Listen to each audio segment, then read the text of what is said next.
Hello, everyone. It's Wednesday, November the 8th. We're joined today with our Secretary of Transportation, Jimmy Riston, and he's going to give us some updates, but I want to go through several things and everything before we get to Jimmy. But one is just this, last night, on the turnpike, you could clearly see a forest fire that stretched a pretty dadgum long ways. I can remember like it was yesterday, but years ago, probably now decades ago, that was so common. And if you were to take a drive on the turnpike or you were wherever you were, in West Virginia this time of year, there was a constant threat that there were so many fires that hunting season would be called off. So you've got to be careful. That's all there is to it. The woods is really dry right now, and it's so simple just to be burning trash or whatever in your backyard, and all of a sudden, a spark, gets loose, and it goes into a backwood lot or whatever like that, and boom, now we've got a full-blown forest fire. I want to tell you just this too. It's not any fun fighting a forest fire. I've done it, and I've done it a long time ago. But I am telling you, when they hand you a little teeny rake that's about that wide and everything, and you're on the line fighting a forest fire back in Hoo-Hoo Hollow or wherever it may be, and standing on your nose because it's so steep that it's unbelievable, and you're trying to rake a line to be able to stop the fire from going any further. It's really tough work, and it's dangerous work. And with all that being said, the least we can do is try with all in us to see that doesn't happen, and we're not putting our people through that. Right now in the state of West Virginia, there are 75 new fires since last Friday. There's been 15,850 acres burned so far. Now, if you don't have any idea what 15,800 acres is, it is enormous. That's all there is to it. And so all across this state, we have a season right now that is perpetuated by dryness that is very, very unusual. It has been incredibly dry the last 30 days. So with all that being said, please, please, please be careful. The fall fire season is in effect until December the 31st, and it's essential to all West Virginians to be aware of and to follow the necessary regulations to prevent wildfires, because it can get really bad, really bad.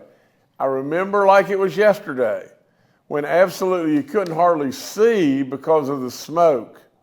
Now, in many, many, many places in West Virginia. So we got to do our best. That's all there is to it. Last night we were honored by a beautiful tree that came from the Monongahela National Forest in West Virginia. We were blessed by, marching bands from Cabell Midland, Capitol, George Washington, Nitro, Polka, and St. Albans, and Herbert Hoover as well. So, a lot of people had a lot of fun last night and everything as we said, goodbye to this incredible tree and everything that's on its way to D.C., and it is our national tree. It is the people's tree. It is from West Virginia. It's the first time in almost 50 years that a tree has come from West Virginia that is our people's tree. And, so we were really, really blessed to have all that happen, and we had a really good time last night. And so West Virginia is showing off again, and I love it. I love it to death. There's more grants that from our IJDC grants, and I'm excited to announce these. These are infrastructure jobs and development grants and everything. There's $2.8 million that we've been able to secure, and these are going for sewer and water projects all across our state. Really, at the end of the day, we have so many of these, but we've done an awful lot. I commend Ann Erling for incredible work and incredible job that she's doing. Basically, what she's doing is taking a little bit of money that's been allocated from the legislature and then turns it into a lot of money and everything by matching it up with matching dollars from the federal government and stuff like this. But Ann's done a great job. We're really, really proud of her, and we're really thankful to have her as a Deputy Chief of Staff. So, Ann, just keep doing the great work, and you can't imagine, you just cannot imagine the water and sewer projects that have been done in this state in the last year or so, and we're going to just keep on doing them. So it's really, really, really great. Okay, Veterans Day is right around the corner. Now, please listen to me just one second. I've said this over and over and over. And you see what's going on all across this world right now. You know, the situation with what happened in Israel is, it is just, none of us could possibly understand or comprehend what just happened in Israel. And from that standpoint, now there's a lot of people concerned for the Middle East and a lot of different areas of the world. We have a real situation in Ukraine, and then Russia's involved. We have real situations all the time now, it seems like, with China. Now the Middle East. Why is all this happening now? Why is it all happening on the Biden watch? And the reason it's happening is weakness. No leadership. Absolutely America without a leader. Now that's where we are. That's my opinion anyway. Now with all that being said, Veterans Day is right around the corner. Do we not know? Everything we have, every single thing we have, to our veterans, to the active military, to those we've lost, absolutely, to the Gold Star families, to those that have given the ultimate sacrifice. Do we not owe every single thing we have to these people? And we do. We truly do. Where would we be today? Where would we be today if we didn't have much of a military? Where would we be? For crying out loud, people, whether they be the bad actors of Russia and China, would run over top of us. Iran, run over top of us. But we've got strength in our military, and we've got real conviction. These people, I say it over and over and over and over, they ask so little, so little, and they've given every one of you, and me too, so much. So please remember Veterans Day. If you're out on that day or you can do anything, pay for a meal, absolutely give a pat on the back, absolutely stand up for our veterans, our active military, and surely to God above, all those that have given the ultimate sacrifice in our Gold Star families. Please, please, please remember them. These people absolutely are the greatest at what they do, the greatest, the toughest. They are the best. Please always remember them. And God bless each and every one of them, from me and everyone across this great state.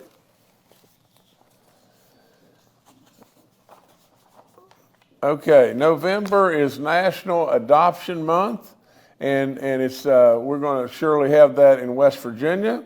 We're celebrating, over and over and over for the entire month, the formation of families, and we're really, really proud of that.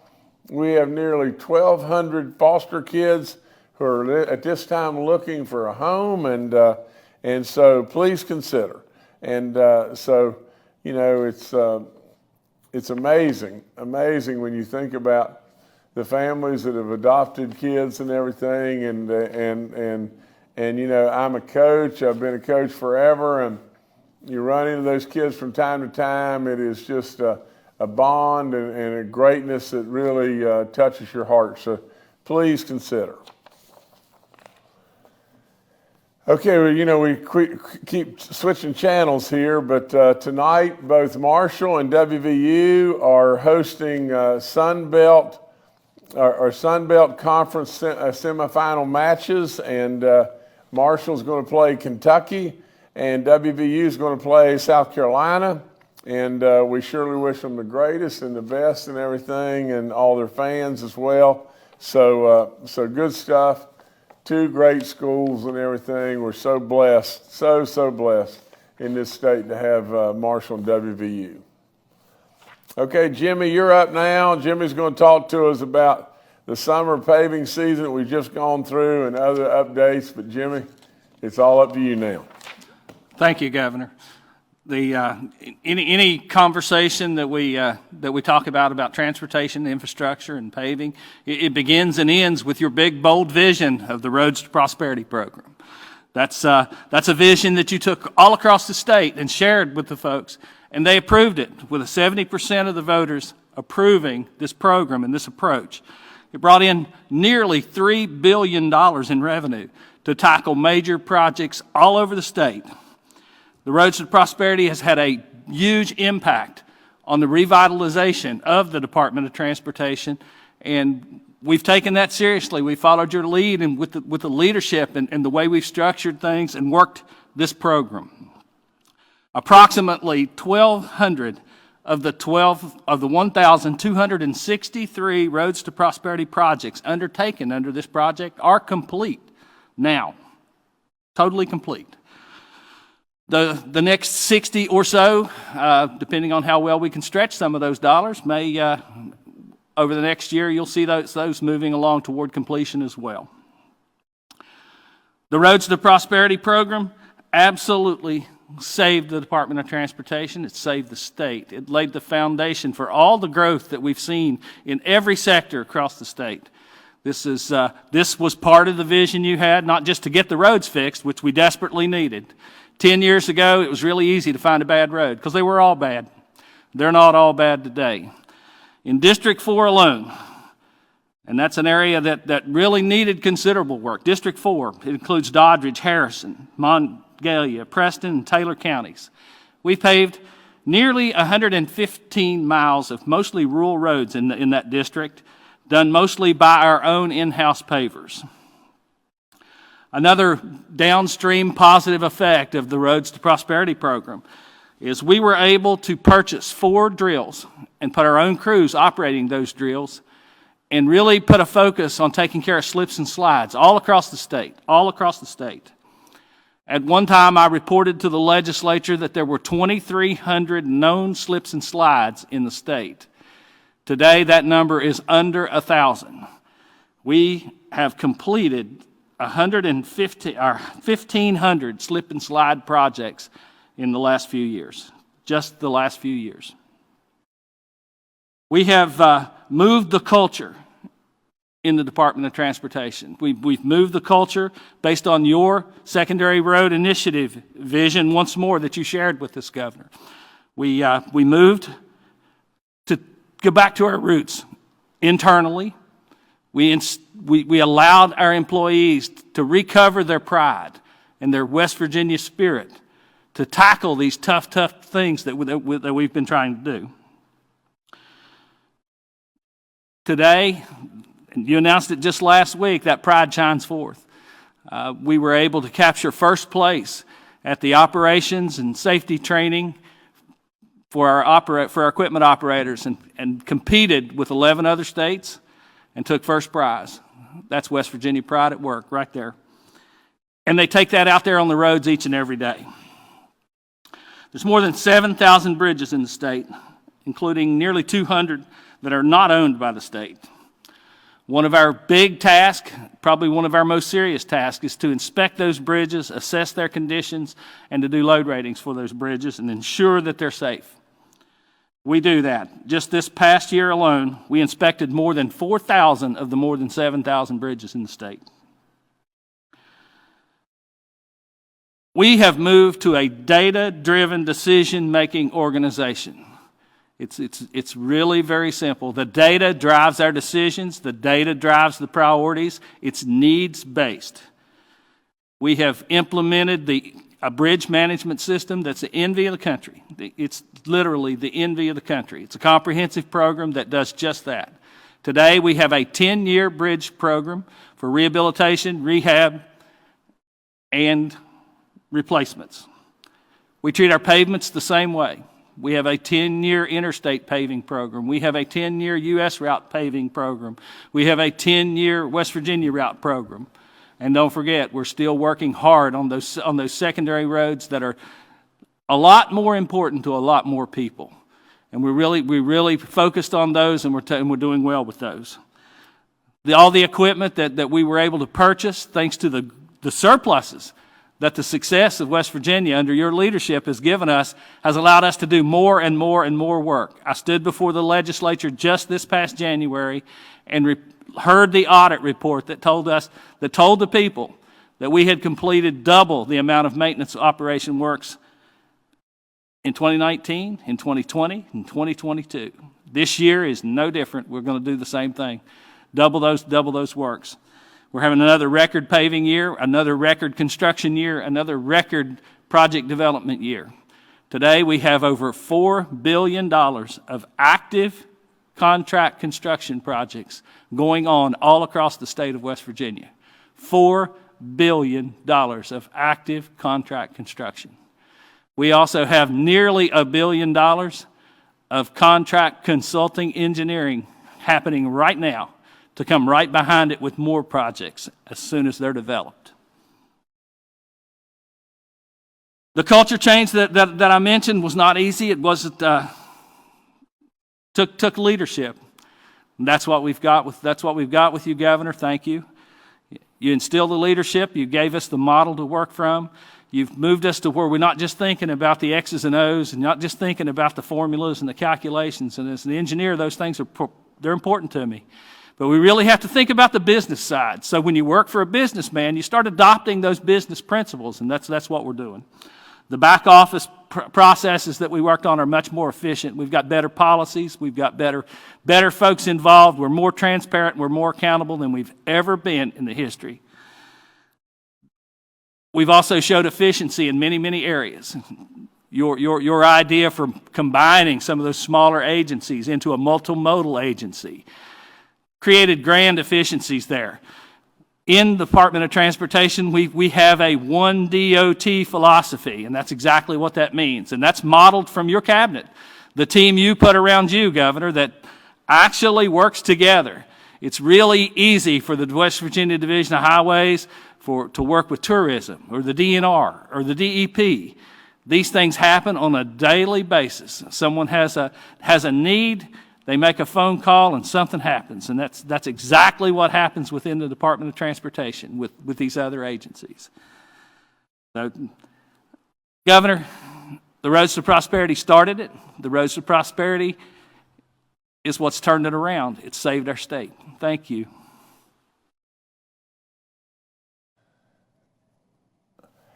You know, I'm just almost awestruck. You know, really, when it really boils right down to it.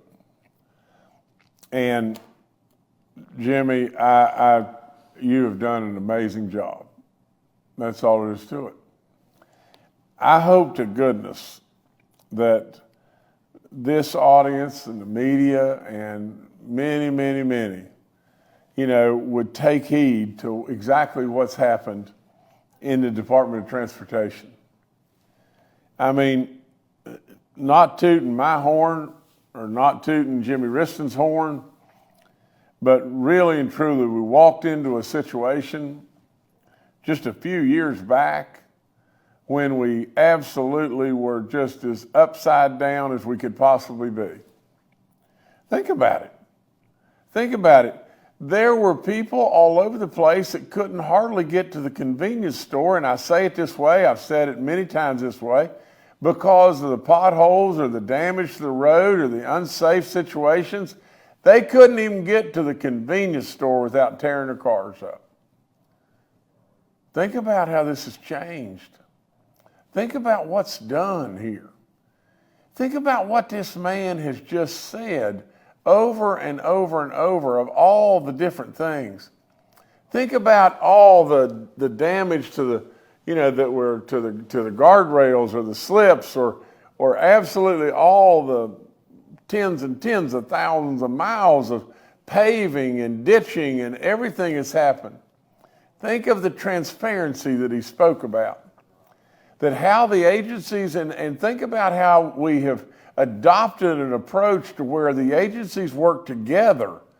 They don't absolutely just sit back in their little corner and do their thing while there's disasters happening to the other agencies. Just think about what has happened in this state. Honestly, it is amazing beyond belief. Sure, you stub your toe here and there and everything in doing the very best you can do, but if you're fair and you evaluate the progress that's made in the Department of Transportation in this state, Jimmy Riston, I am telling you, you have absolutely done a whale of a job. And not only you, but all those that are working with you, all those that are pulling the rope with you, we absolutely thank you from the bottom of our hearts. It is flat believable what has happened as far as the taking the care of our roads and upgrading our stuff, and it drives economic growth to this state like crazy. There's two things, there's more than two things, but the first two things. Always, people that are wanting to come to this state ask, how the schools? Well, we've got a ways to go there, but with all that being said, literally, all you've got to do is go to a school. Just go to any school. Go to a school and just see how the kids love their teachers and how their teachers, absolutely without any question, love their kids, but just see how impactful that school is in the community. Sure, it's not perfect, but for crying out loud, there's a lot of good going on in our schools.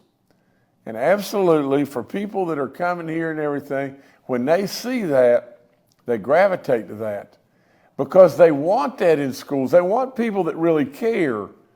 Absolutely, and our teachers, service personnel, administrators, and all do.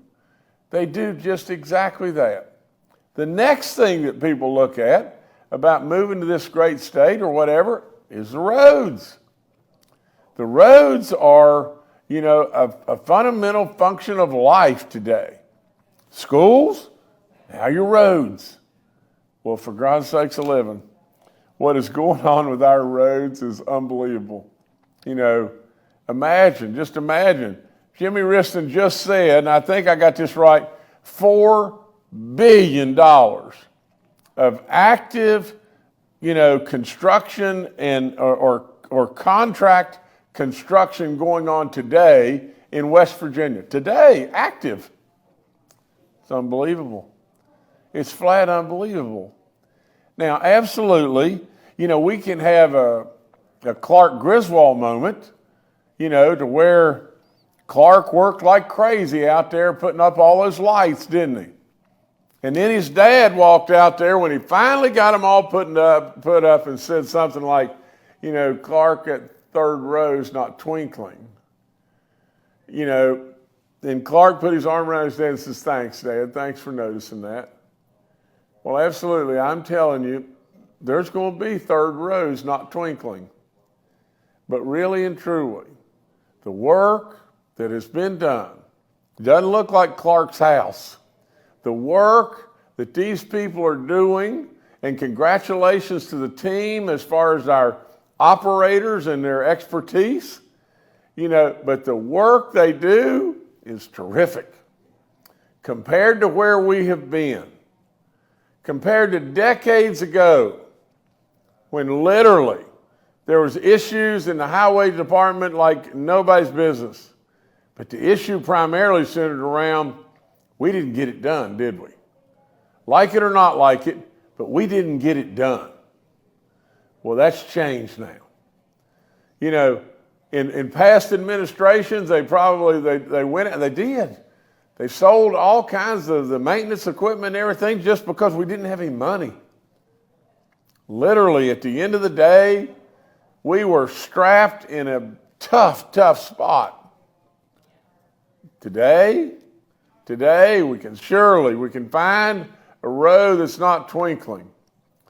But I'll promise you, the Department of Highways and the Department of Transportation doesn't look like Clark Griswold's house. They're sitting there with new equipment. They perform. They've got great operators, and they're getting it done. Not only are they getting it done, it is just amazing what they have achieved. So thank you from the bottom of my heart to all of you. And let's keep it going because it is a huge economic driver to this state. It is a huge driver to the state of West Virginia. So again, I can't thank you enough. Here's another good thing, and let me check the time here just one second. Well, I'll tell you what. How about y'all just hang with me just a second here, okay? Because it's 10:59, and this was supposed to be embargoed, this announcement, until 11 o'clock. So at 11 o'clock today, there's a big announcement that's getting ready to happen. And I'm just going to watch here. Just hang with me just a second. You know, after this, Dr. Marsh is going to give us a COVID update. And then that's all we've got. So just hang with me just one second because I'm going to be totally respectful, you know, of the fact that it's bingo. It's 11 o'clock. Okay. I'm thrilled to announce today that Breeze Airways has added a new route from Charleston, West Virginia to Myrtle Beach. This new flight will begin on May the 10th, and the cost of this will start around $49, you know, for one-way travel. And so, you know, we're just tickled to death, you know, because I know a lot of folks love to go to Myrtle Beach, and this was just all put together and just put together in the last little while. But Myrtle Beach, you know, some way was difficult, you know, to not that they were difficult, but it was some way, you know, difficult to put it all together, put that transportation directly to Myrtle Beach, and so we've got it, and for all West Virginians that love to go to Myrtle Beach and everything, now we got set up, you know, that you'll be going to Myrtle Beach really and truly for $49 in many situations, and so now all of you, you know, can go from Charleston to Myrtle Beach and a whole lot faster than driving 7 hours and going that way. Dr. Marsh, come on and tell us about COVID, but thank you, Breeze Airways, and thanks to all the people in Myrtle Beach and everything that you know made this happen. So thank you so much. Hi, this is Clay Marsh, and it is always wonderful to be with the governor and the team for the press briefs. And I wanted to focus my comments on looking forward for the holiday that is coming up, Thanksgiving. And just to make sure that I'm clear that I'm doing this recording on November 7th. And as we look forward to Thanksgiving in a couple of weeks, it really is the perfect time to get the updated COVID shot if you have not gotten it. And this is really particularly important for all of our West Virginians who are older or who have an illness that causes their immune system not to work normally, people 65 and older, or people at any age with an abnormal immune system should consider getting the updated COVID shot immediately, because it is about 2 weeks before people will be gathering for the Thanksgiving holiday. And that is a particularly important opportunity that we can protect people together, and the weather gets a bit colder. It is more common that we see respiratory viruses like COVID-19. spread. And we know that most all of the deaths are now in older Americans and hospitalizations and severe illness as well. And we know that getting an updated COVID shot does help reduce the risk of having any of those more severe consequences by 80 to 90%. And if you're not sure about your eligibility, please consider going to our website, which is vaccinate.wv.gov, or our COVID vaccine information line at 833-734-0965. And you can type your information into the updated calculator, or you can call the vaccine information line to see if you're eligible to get the updated COVID shot. In addition, people who do develop respiratory illness because COVID-19 and other respiratory viruses are starting to circulate should go ahead and test themselves for COVID-19. And if they test positive, should consider talking to their primary care doctor, particularly if they test positive and are older or have immune problems, to see if they would benefit from the antiviral medication Paxlovid, which not only helps reduce the virus amount in people's bodies, but also just like the updated shot, does, reduces the risk of long COVID, the longer term consequences of COVID-19 by about 50%.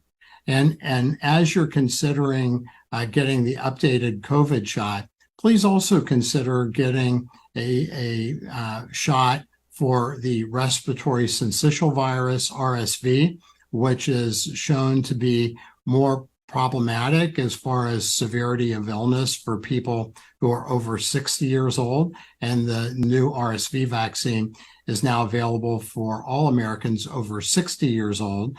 And also a flu shot, which is now available and indicated for all Americans and all West Virginians over 6 months old.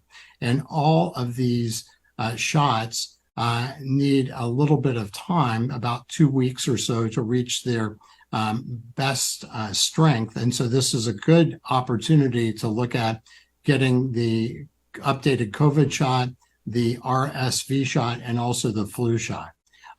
We know that getting the COVID shot and the flu shot at the same time is fine, and we had a lot of experience with that last year.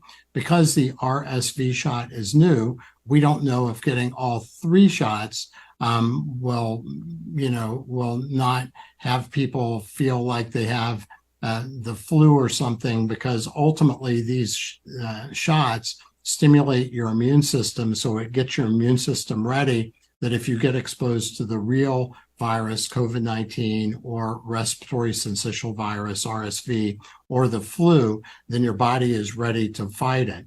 But if you only have one opportunity to go to get your shots coming up on the holiday, then certainly, consideration should be given to getting all 3 shots at once.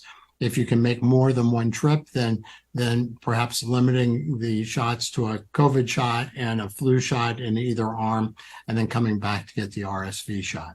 We are very much proud of the actions of all West Virginians, though, in continuing to rally to protect themselves and protect each other. And particularly during this holiday season, you don't want to spend it in bed, sick, or spend it worried that you're going to infect somebody who is more susceptible and who might get really sick. So thank you for all of your care. Thank you, Governor, for your leadership. And as always, we hope everybody has a safe and healthy and illness-free holiday and new winter season. Thank you. Dr. Marsh, I've said it 10,000 times, but boy, what a resource you've been, and what a trooper. Absolutely, we thank you, and thank you from the bottom of our heart. But that's all I've got right now. We'll take your questions. All right, thanks, Governor. First question today from Charles Young with the WV News. Hi, this is Charles Young from WV News. Governor, I was hoping to get you to weigh in on the proposed PEIA changes that are being discussed at these meetings. I was wondering if there's anything you're planning to put forward in the next legislative session that might offset these increases. Thank you. Charles, I absolutely going to put forward another 5% pay raise. It should more than offset any raises in PEIA, and we need to do that. We need to accomplish that. Excuse me.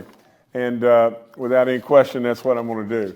And so, I hope that that'll just sail right through. And because at the end of the day, we want people to not be hurt by these increases and everything. But, the increases are really and truly are very difficult to avoid. So, but we can offset with pay raises and to where we'll be putting at least as much money in somebody's pocket that the increase is going to cost. And in most all cases, we're putting more money in their pockets. So it's good stuff. All right, thanks, Charles. Next to Mark Curtis with Nexstar Media. Good morning, Governor, and everyone else. Governor, first of all, on behalf of all the military families in this state, including my own, thank you for the kind words about those currently serving my country. I just want to mention this weekend on my show, Inside West Virginia Politics, we're devoting the entire program to Veterans Day. We have 4 military veterans on, including your great Secretary of Veterans Assistance, Ted Diaz, but not the least of which, Captain Allie Curtis, my daughter, will join us from Kosovo, where she's currently deployed. So we invite folks to tune in on all our Nexstar TV stations across the state this weekend. Let me switch subjects and ask you my question. We have the court documents yesterday that there's been a settlement, a partial settlement, involving the Southern Regional Jail class action lawsuit on behalf of all the prisoners and inmates in the state jails and prisons. I know you probably can't talk about specifics of the settlement. There are still 12 other defendants out there that have not settled. But I've had the opportunity to talk to many inmates' families, many former inmates. These people realize their loved ones did wrong, committed crimes, and are being punished by being put into the jails and prisons. But they maintain these people still have some rights, and they have the right to good health care and good treatment and edible food and potable water. And so what do you say to the families out there whose loved ones are in what they determine are inhumane conditions, in terms of people are going to be taken care of when they're incarcerated in the state in a humane fashion, in a fair fashion, that is, befitting of the punishment that was meted down to them by the courts? Mark, first of all, let me just say this, but you be sure and wish Captain Curtis and everything, all of our best wishes and everything, and I be sure and tell Allie that I love her and I really respect and appreciate her service. But with all that being said, Mark, let me just say just this. I have repeatedly, from my standpoint, told our people over and over and over, that I wasn't buying into the fact, and I kept pushing and pushing and pushing. We had people that went and looked and came back and reported and said, all's good in the neighborhood. And really, we had people that purposefully, covered stuff up. And we have tried, and we are still looking, that if we can find others that did exactly that, we'll terminate them. We've already terminated some, and we'll terminate more. With all that being said, Mark, I would just say this, absolutely without any question, these folks have rights, and they absolutely deserve to have their rights in every way. Now, they've probably done some tough stuff, and they've probably made some real mistakes, but that doesn't mean that you absolutely need to live in any kind of inhumane situation at all. Now, absolutely with all in me, Mark, what I have done is I have continued to say, hold on here, hold on. To the families, when they come and they complain about something and everything, and they say something's bad, we go look. Now, from my standpoint, I can't go look at every single thing. But as we go look and everything, and then we're reported back that things are okay and they're not okay, and that doesn't work with me. That doesn't work. So I kept sending them. That's exactly what I did. I kept saying, where there's smoke, there's got to be some fire. And there's absolutely, this doesn't feel right. And I really believe that these folks, that I've talked to, the families and everything, absolutely, I was convinced that we needed to keep looking. And unfortunately, what we found wasn't very pretty. And so with all that being said, we're trying to straighten it up. And so, but I'd like if we could, because he knows a whole lot more about this, from the standpoint of the legality and everything. But Brian Abraham is with us today, and let's let him talk a little bit about this. Thank you. Thank you, Governor. Mark, we met with the attorneys that we'd hired from outside on Monday, along with Board of Risk and Insurance Management, and they advised us that given the status of the case, the magistrate judge recommending default judgment, that it was in the best interest of the state to resolve this matter. I would absolutely verify what the governor has said all along. He's indicated to me that he wanted to look into this, that he exactly said to me, where there's smoke, there's fire, we need to be digging into this. So we did that back then. We sent our team down to look into the matters. We got news back that everything was okay.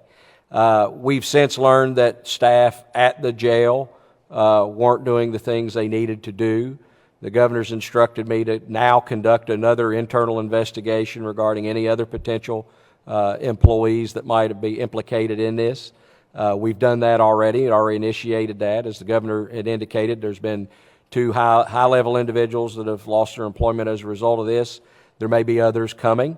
There may be some that already left employment with the department.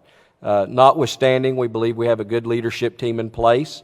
They have been directly charged by the governor with getting whatever problems are down there corrected and making sure that the prisoners are there, have the treatment they're entitled to. The governor's been adamant about this from the beginning. We have made known to those agencies that that's their responsibility and that there's an expectation by the governor that they perform to standard, and we're going to continue to monitor the situation and make sure that happens. I can't go into any further detail. Our attorneys have also told us not to give out any further detailed information until the judge has actually accepted the settlement agreement between the parties. So we'll have more information later. I'm sure there'll be press releases issued by the agency, but that's something that's going to have to wait till a little later in the week, Mark. Thanks. All right, thank you, Mark. Next, we'll go to Jess Mancini with the Parkersburg News and Sentinel. Hi, Governor. Hi, everybody. I've got 3 questions, if that's legal here. One, have you been in contact with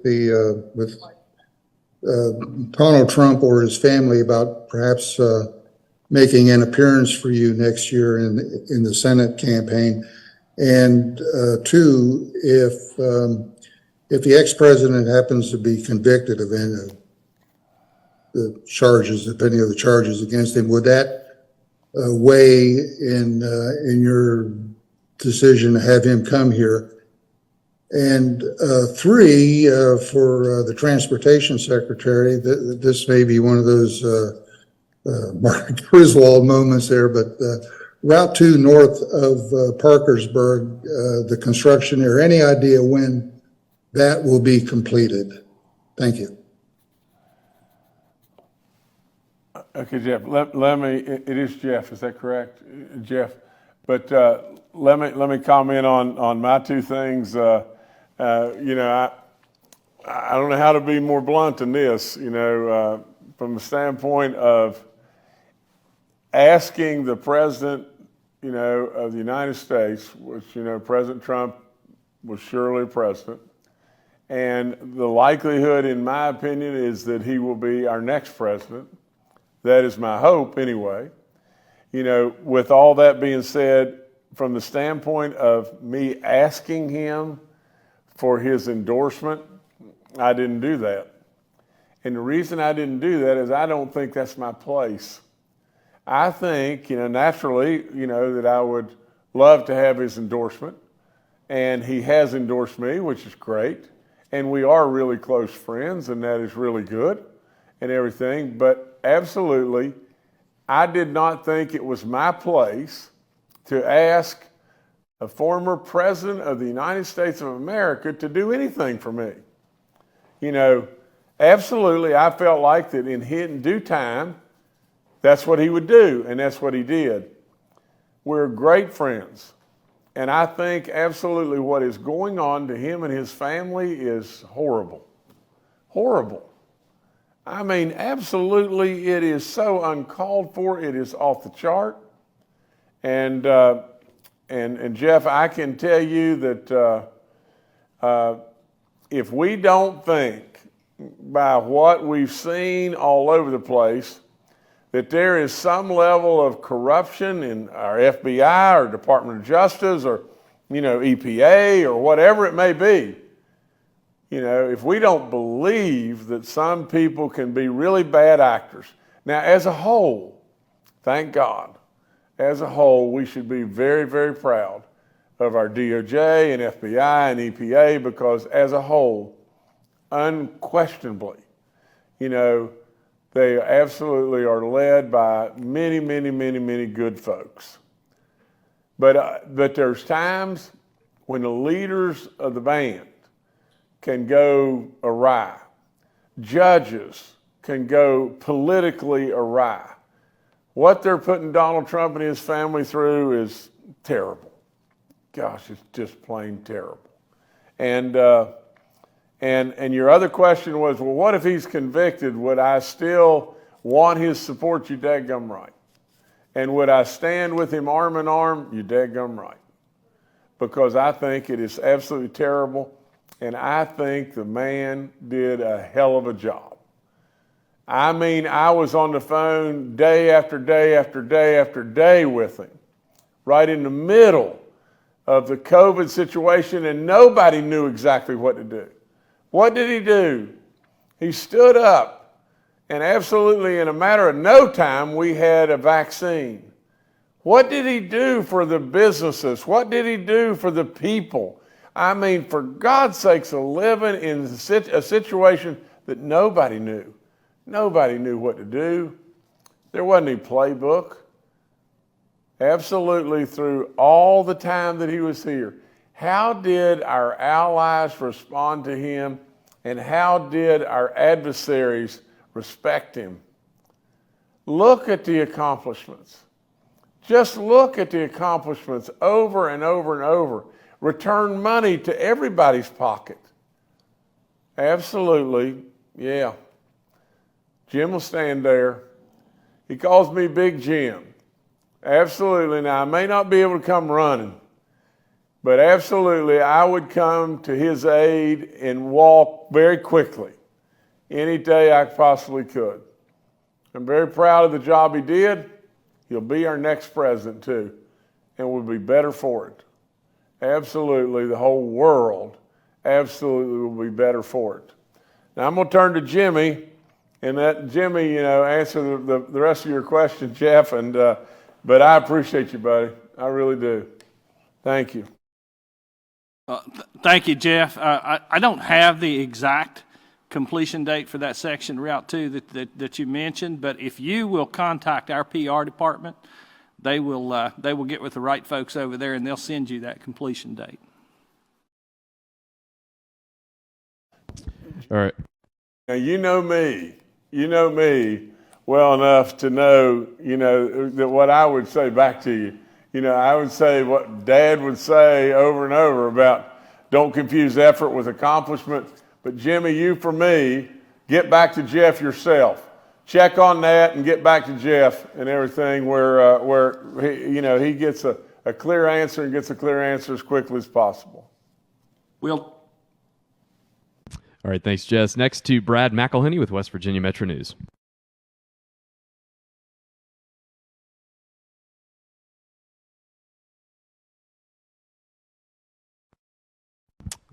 Brad, you there with us?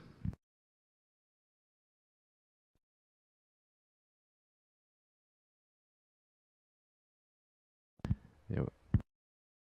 Question I've ever heard you ask, not only tease and everything. Yeah, Brad, it looks we're not getting any signal from you, unfortunately. Can you hear me yet? Yeah, Can now you we hear me got yet? you. Now we got you. Now? Yep. Now? You're good. Am I here? We got you. Go ahead, Brad. I'm good? Okay. Yeah, we got you. Thanks, guys. All right. I'm going to ask for more patience because my question has 3 prongs. Sorry. Might want to get your whiteboard out. Governor, first, your U.S. Senate financial disclosure details several liabilities, but not some big ones. Large sums to Credit Suisse and Carter Bank. Your state ethics disclosure has a box checked for no debts at all. Why would these well-documented liabilities not be reflected on the official disclosures? Second, your Senate disclosure does include liabilities to former senior advisor Bray Cary and his charitable trust, Cary Foundation. Tax filings for the Cary Foundation show outstanding loans by the charity for 2018 to 2020. Were those to you? And when did Bray Cary or his charities first loan you or your company's money? Third and finally, your 2016 state ethics disclosure listed 7 tranches of corporate and sovereign bonds with EFG, a Swiss bank with branches in the Cayman Islands. That year, 2016, EFG reached a settlement with the U.S. Department of Justice over allegations that the bank had been enabling Americans to evade taxes. In subsequent years, there was no mention of EFG on your state disclosures. What happened? Thank you. Brad, let me answer them as best I can. I want to answer the last one first. Brad, I don't have a clue about that. From the standpoint of I mean, that's been something that I think is relatively insignificant, and but that's I don't know anything about it, and that's really something that my son has probably done or whatever like that. But like I said, I do not think I'm positive that there's no wrongdoing, but I really don't know any of the other details. In regard to Bray, I can tell you just this. Bray did loan us some money and everything. Bray Cary's a good man. There was never any favors or anything like that done. Bray Cary did great work when he was in this office. We should be very thankful for what he did and everything. He's a great friend and everything, and he'll be paid back in full, absolutely without any question. But the primary thing is just this: we should be thankful for all the great work that Bray did. There's no favors whatsoever that were given to Bray Cary in any way for any consideration of what he did with us. And on the official disclosure and stuff like that, maybe Brian, you can answer a little bit of that better than I. But and I don't really remember exactly what the question was about the official disclosure stuff. Brian, do you have that? Yes, Brad. The governor's team put together the federal disclosure, and I didn't have much involvement in that, but I can tell you I believe the discrepancy that you're trying to point out between the two forms is the debts listed on the state ethics form that are filed are personal debts to others, excluding commercial debts. So some of those you've referred to that might be more extensively included within the federal filings would not have been necessary in the state forms. All right, thanks, Brad. Governor, I'll turn it back to you. Well, I would like to comment just real quick on just this, and Brad, I appreciate your interest, and I think it's legit that people ask and everything about what's going on, in Jim's neighborhood and all that kind of stuff. But I would tell you just this. Jim's neighborhood will be fine. It's always been fine. Jim's neighborhood employs thousands of people and everything. And Jim has very, very, very little to do with it because, for God's sakes, a living, you see me all the time. You see me all the time in what I'm doing and everything. From my standpoint, first and foremost, I'm trying to take care of all of our house in West Virginia. From the standpoint of Jim's house, it'll be fine. You can worry about it and you can jump up and down about it and everything else. But really and truly, Jim's house will be fine. You know, what we absolutely should always be concerned about here, and that's what we're going to do. You know, that is exactly what I'm going to do. And that is, we should be concerned about everybody's house that's here. And that's our job. You know, at the end of the day, we can come up with something and say, well, you know, this asset has this much debt and everything else, when truly, you know, it may very well have. And the numbers are enormous. And absolutely the complications because of not doing what a lot of coal companies just did, you know, when things got tough, they bailed and wrote off billions and billions and billions of dollars. I didn't do that. And this is way before the governorship, but I didn't do that, you know, because I didn't want all these people to be stiffed. And that's absolutely where I stood. It's made it tougher. But you need to quit worrying about Jim's stuff. Let's worry about what we're supposed to worry about. And that is the people's stuff, the people of West Virginia's. And so with all that being said, the only other thing I would say is just this. You know, and this is back to Jeff, just a second. But, and maybe I shouldn't say this, but it is absolutely the truth. You know, President Trump is a tough guy. And in that tough guy deal, he doesn't want to show you just how much he really cares. But absolutely don't think for a second that all these people that are beating on President Trump, that doesn't hurt. It hurts. It hurts that whole family in many ways, just like it would hurt your family. And don't think that he likes just sitting there in a courtroom and everything, you know, volleying back and forth to a judge that is absolutely, I mean, he didn't even, you know, he had decided tenfold, you know, that he was dead against Trump in every way before Trump ever walked in his courtroom. He's not going to listen to reason. He's not going to listen to fact. He's not going to listen to logic. You know, we all know that. And the law compels President Trump to come, which is ridiculous beyond belief. But absolutely don't think for a second that he's not hurting or his family's not hurting, because they are. And don't think for a second that he doesn't care about you. Every single one of us, he does. And because I know it. If you believe in me, you've got to listen to me, because absolutely he needs your prayers, and absolutely this nation needs our prayers. So in every way, just think about what I'm telling you, because I'm telling you straight stuff. I'm absolutely telling you good stuff. So God bless each and every one of you. And be careful about all those forest fires, because they can be bad too. Anyway, thank you so much.